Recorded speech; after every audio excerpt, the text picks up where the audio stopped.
성지 순례를 하다 보면 가고 싶어 하는 곳이 있습니다. 물론 이스라엘은 당연하고요.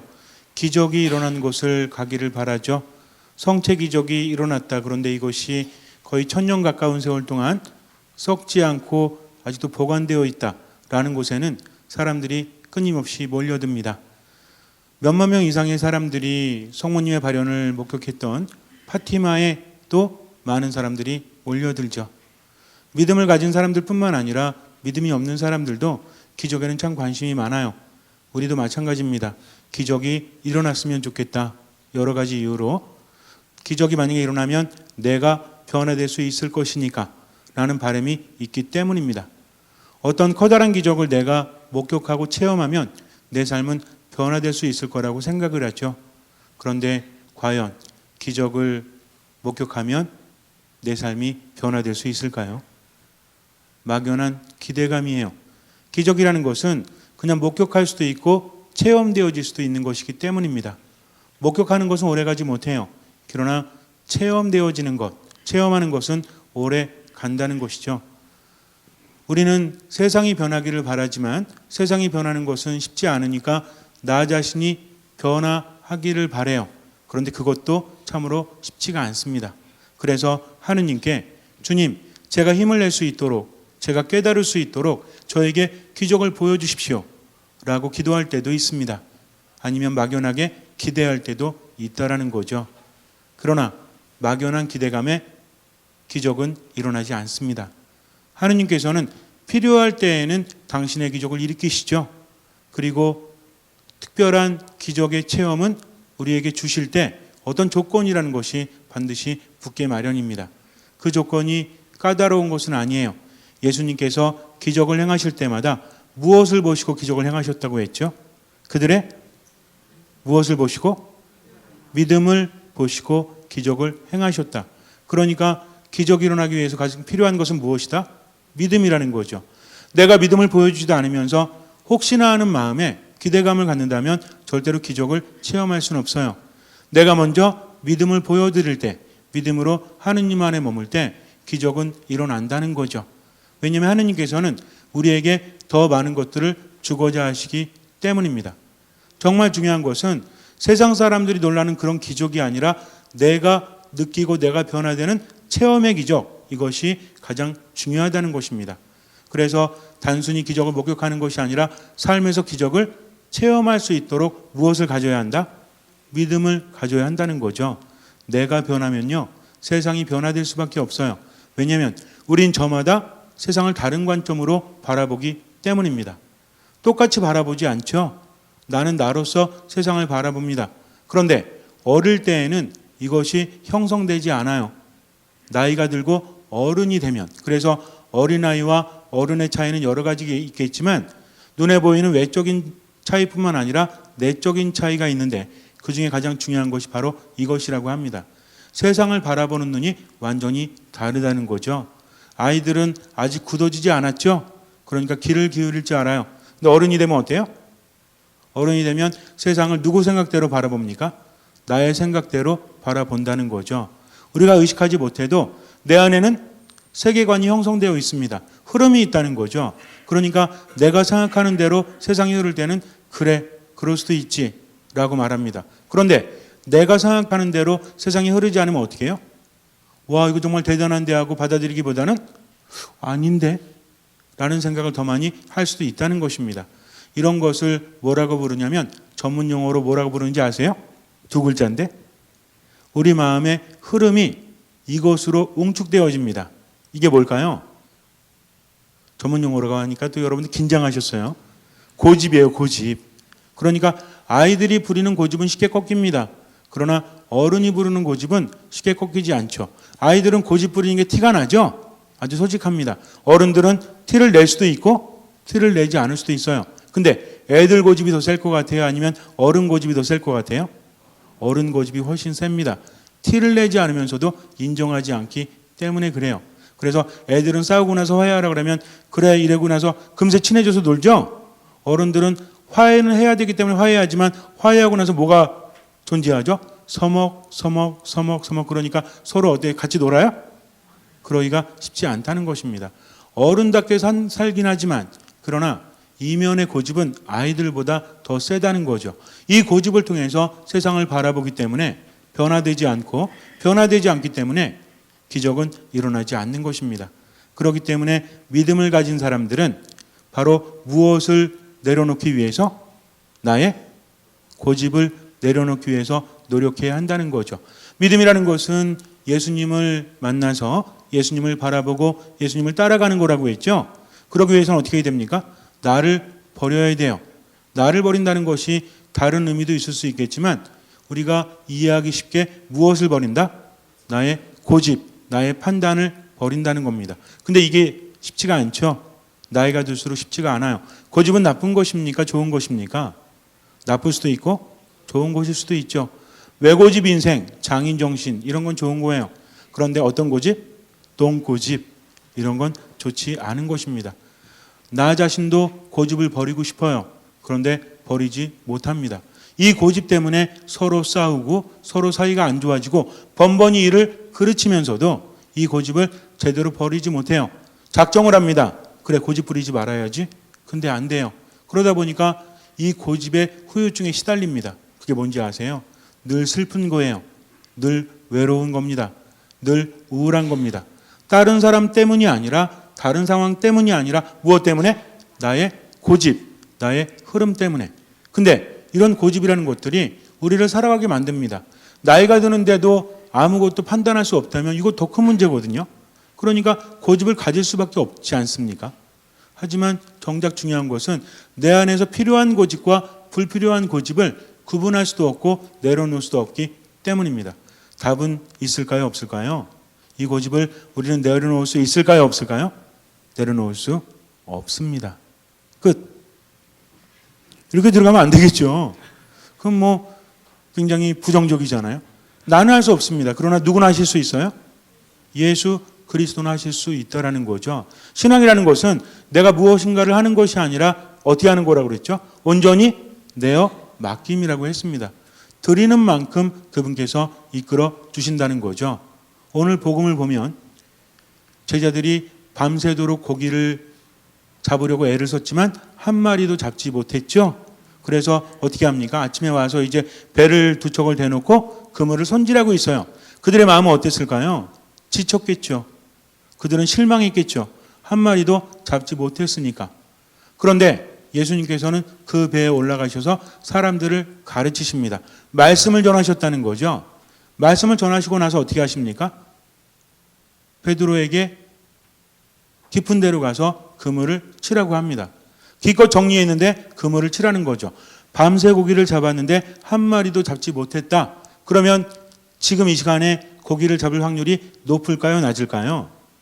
매우 낮다고 합니다. 고기는 밤에 잘 잡힌대요. 그런데 밤새도록 고기를 잡았는데 한 마리도 잡지 못했다는 것은 이미 고기를 잡을 확률이 떨어져 있다는 거죠. 오전이 지나고 정오가 될 때까지는 고기가 거의 안 잡힌대요.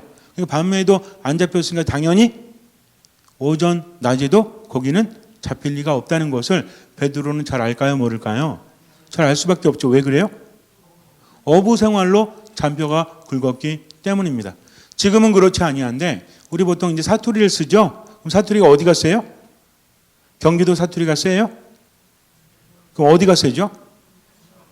밑으로 내려갈수록 세죠. 경상도, 전라도, 충청도도 세다고 하는 분이 있는데 잘 모르겠고 어쨌든 충청도도 센 데는 되게 세요. 근데 어느 부분이 더 셉니까? 같은 충청도라고 해도 어느 부분, 같은 경상도라고 해도 어느 부분, 같은 전라도라고 해도 어디에 사는 분들이 말씨가 세죠? 바닷가에 가까울수록. 그래서 대구보다 부산, 마산이 사투리가 더 세다라고 합니다. 그럼 왜 그럴까요? 왜 바다에 가까울수록 그렇게 사투리가 세졌을까요? 지금은 그렇지 않습니다. 하지만 옛날에는 바닷가에 사는 분들은 농사를 제대로 지을 수 없으니까 뭐하고 삽니까? 고기를 잡고 산다는 거죠. 바다에서 일하는 것을 가지고 생계를 유지했습니다. 그러다 보니까 삶이 풍족할까요? 풍족하지 않을까요? 풍족할 수가 없다라는 거죠. 우리나라 옛날에도 삼국시대, 조선시대, 고려시대 이럴 때도 어땠어요? 중앙이 풍부하지 그런 데가 풍부하지 않았다는 겁니다. 더군다나 농사를 짓는 사람은 농사가 잘 될 수도 있고 안 될 수도 있고 어떤 일도 있을 수 있지만 농사하다가 죽을 확률이 높아요?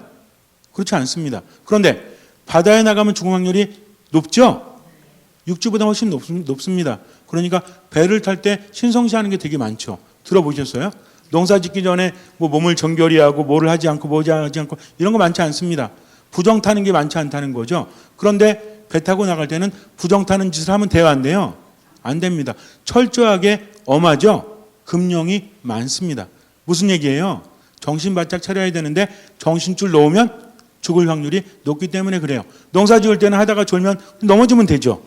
근데 바다에서는 하다 졸면 어떻게 돼요? 그러면은 자기만 죽는 것이 아니라 다른 사람도 죽일 수 있기 때문입니다. 바다는 잔잔하다가도 갑자기 성을 내기도 하죠. 그래서 바다 그러면 뭐가 떠오르는 거예요? 죽음이 떠오를 수밖에 없어요. 고집이 셉니까 안 셉니까? 당연히 셀 수밖에 없죠. 마찬가지입니다. 베드로나 다른 제자들 어부들도 갈릴리 호숫가가 둘레만 50km라고 했죠. 풍랑이 치면 지대가 낮기 때문에 맞바람이 칩니다. 그러니까 이 호숫가가 한번 바람이 불면 난리가 나는 거죠. 바다에서 파도가 치듯이 그렇습니다. 그런 곳에서 살아왔던 인생이기 때문에 좀 힘들 수밖에 없죠. 억셉니까 안 억셉니까? 여러분들 보통 어부라고 그러면 연예인을 대상으로 어부를 떠올리면 송중기나 아니면 송승헌이나 아니면 또 누구 있죠? 소지섭? 이런 사람들이 떠오릅니까? 아니면 마동석이나 아니면 뭐 누가 떠올라요? 그렇죠. 이렇게 매끈한 피부가 있을까? 아니면 수염이 덥수룩할까요? 그렇죠. 왜 그렇게 떠올립니까? 그만큼 드세고 거세기 때문입니다. 마찬가지예요. 우리도 마찬가지입니다. 지금은 아니니까 혹시 전라도 경상도 출신분 신부님은 편견을 갖고 계셔 이러시면 안 돼요. 그냥 저도 제 얘기가 아니라 책에 나와 있는 얘기를 한 겁니다. 그렇기 때문에 이렇게 사투리가 많이 발달했다라고 제가 읽은 적이 있기 때문에 말씀을 드리는 거예요. 어쨌든 우리도 살아가면서 어쩌면 아주 어릴 때 젊을 때는 그런 편견을 갖지 않아요. 근데 나이가 들면서 경험을 많이 하죠. 경험을 하다 보니까 어때요? 처음에는 새로운 것들을 깨달아가지만 나중에는 확인을 하죠. 내 그럴 줄 알았지. 그래 맞아 그런 거야 라고 하면서 스스로의 고집을 통해서 경험을 통해서 세상을 바라보니까 어떤 말을 자주 합니까? 말이 돼? 어릴 때는 산타클로스 오시면 너 빨리 안 자면 선물 안 준다 그러면 어떻게 해요? 알았어요 작게요 그러죠? 근데 어른한테 산타클로스 안 오신다 그러면 뭐라 그래요? 웃기고 그 다음은 말하지 않겠습니다. 믿는 사람이 아무도 없어요. 어린이들은요 기도하면 된다고 하면 기도합니다. 우리 아빠 낫게 해주세요. 우리 엄마 낫게 해주세요. 우리 잘 되게 해주세요. 기도합니다. 어른들 기도하라고 하면 뭐라 그래요? 예 하겠습니다. 그래요 안 해. 왜 안 해요? 기도해봤자 뭐 이렇게 된다는 거죠. 그러니 기적이 일어나지 않습니다. 변화되지 않는다는 거죠. 지금 예수님께서 깊은 데로 가서 그물을 치라고 했을 때 베드로 사도가 뭐라고 합니까? 저희가 밤새도록 애썼지만 한 마리도 잡지 못했습니다. 그러나 스승님께서 하라고 하시니까 그렇게 하지요. 이 말은 무슨 얘기예요? 제가요 어부 생활로 잔뼈가 굵었거든요. 근데 밤새도록 고기를 잡아봤지만 한 마리도 못 잡았으니까 지금 가서 깊은 데 가서 그물을 친다고 할지라도 고기는 잡히지 않을 겁니다. 그러나 스승님이 하라고 하시니까 하긴 하는데 이건 아니죠 라고 말하는 것이 숨겨져 있겠죠. 그렇습니다. 왜냐하면 그 다음에 벌어지는 상황을 보면 유추해 볼 수 있다는 거죠. 갔죠. 깊은 데서 그물을 쳤죠. 어떻게 됩니까? 그물이 찢어질 만큼 엄청나게 많은 고기가 잡히죠. 그래서 어떻게 했어요? 저 밑에 있는 배 한 척 더 가지고 오라고 하죠. 밤새 헛땅친 배는 2척이었습니다. 베드로의 배를 타고 가서 고기를 잡았을 때 한 척은 놀고 있었죠. 빨리 오라고 합니다. 그래서 2배가 모두 만손이 돼요. 가득 찹니다. 그리고 돌아오는데 베드로가 뭐라고 하죠? 우와 역시 예수님 짱. 저 여태까지 어부 생활을 몇십 년 했는데 저 이거 정말 말도 안 되는데 예수님 정말 대단하십니다. 오 이래요? 두렵습니다. 신념이 무너져 버린 거예요. 여태까지 내가 옳다고 생각했던 것들, 당연하다고 생각했던 것들이 무너지니까 어떻게 합니까? 두렵죠. 그래서 어떻게 합니까? 무릎을 꿇고 주님 앞에 엎드려서 뭐라고 해요? 주님 저에게서 떠나주십시오. 저는 죄인입니다. 라고 말을 합니다. 아까는 선생님 그랬죠? 스승님 그랬어요? 지금 뭐라고 그래요? 주님이라고 합니다. 그러면서 두려워합니다. 예수님 뭐라고 하시죠? 두려워하지 마라. 이제 너는 사람 낚는 어부가 될 것이다. 라고 말씀하십니다. 고기도 제대로 잡지 못했는데 이제는 사람까지 낚는 어부가 된다는 것입니다. 이것이 가능한 이유는 주님께서 함께 하셨기 때문에 그래요. 믿음이라는 것은 바로 이런 것입니다. 나 혼자 애를 쓰는 것이 아니라 그분께 맡기고 그분을 따라가는 것. 그러면서 맡기다 보면 누구 인생이 변해요? 내 인생이 변해요. 예전에는 고기도 제대로 낚지 못하는 그런 변변찮은 어부였는데 이제는 고기를 낚는 것뿐만 아니라 사람들까지도 낚는다. 이게 무슨 얘기입니까? 가서 사기친다는 얘기예요? 그렇지 않다는 거죠. 수준이 올라간다는 거죠. 사람들을 어디로 이끕니까? 하느님께로 이끄는 사람. 무슨 얘기냐면 종교적인 관점만 이야기하는 것이 아니라 내 존재를 통해서 내 가치를 통해서 다른 사람들에게 좋은 것을 줘서 그들이 행복할 수 있게 만드는 사람, 이런 사람이 될 수 있다라는 거죠. 누구 때문에? 예수 그리스도 때문입니다. 스스로 노력하는 것은 분명히 한계가 있어요. 그러나 주님을 따라가다 보면 그때부터 변화될 수밖에 없습니다. 변화하는 건 힘들어도요, 변화되는 건 쉽기 때문에 그래요. 내가 변화시키는 것이 아니기 때문에. 그러나 중요한 것은 그런 기적이 일어나기 위해서는 어떻게 해야 된다? 나의 고집을 버려야 된다. 이 고집은 뭐하고 연결이 됐다고 그랬죠? 내가 고집이 있는지 없는지 모르죠? 잘 몰라요. 목소리 큰 사람은 자기 목소리 큰지 모릅니다. 상대방이 알려줘야 알죠? 그럼 뭐라 그래요? 목소리 너무 커, 좀 조용히 좀 말해. 그러니까 뭐라 그래요? 내가 언제 크게 말했다고 그래? 이렇게 말하잖아요. 그러니까 잘 모릅니다. 우리 고집이 있어요, 없어요? 고집 부리지 말라고 하면 뭐라 그러죠? 고집 좀 부리지 마. 그럼 뭐라 그래요? 내가 언제 고집을 부렸다고 그래? 너 지금 고집 부리고 있잖아. 이게 고집이야? 나 고집 부린 적 없거든? 그럽니다. 그러니까 잘 몰라요. 근데 중요한 건 뭐냐면 이미 뭐하고 있다? 판단하고 있다는 거죠. 싫어하고 미워하고 그리고 우울해하고 답답하고 이런 모든 것들이 고집 때문입니다. 움직이려고 하지 않잖아요. 고집의 특징이 뭐죠? 자기가 가는 방향 그대로 가려고 하죠.